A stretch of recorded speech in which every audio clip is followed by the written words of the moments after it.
तर नमस्कार मित्रांनो, बाहेर बंब चालू म्हणजे बंब पाणी चालू आहे. मस्त बाहेर पाणी मोठ्या चालू मोठ्या आहे. टपुऱ्या टपुऱ्या थेंबायचं पाणी मोठ्या मोठ्या चालू आहे. थेंबाचं. आता तुम्हाला काय वाटते का इंस्टा फेसबुकवर युट्यूबवर हे अशाच पडले राहते, याले कामधंदा नाही काय? आम्हाला याले कामधंदे आहे. तर आम्ही युट्यूबवर फेसबुकवर कमीत कमी 15 ते 16,000 कधी कधी 20,000 जाते महिना कमावतो.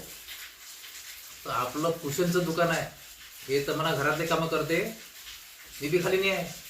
आपलं कुशनचं दुकान आहे SS कुशनवर, जे वर्धा जिल्ह्यात प्रसिद्ध आहे ॲटो कुशनसाठी. तुम्ही बी फेसबुकवर या, बघ पैसे कमवा. याला फक्त काय थोडीशी स्किल पाहिजे आणि थोडीशी चेतराईपणा पाहिजे आणि थोडासा कॉन्फिडन्स पाहिजे. त्याच्यावर माणूस व्हिडिओ करू शकतो आणि पैसे पण कमवू शकतो. असं दिमाग पाहिजे. ह्या दिमाग करून गेला मला माझ्या बायकोनं. तुम्ही बी तुमचं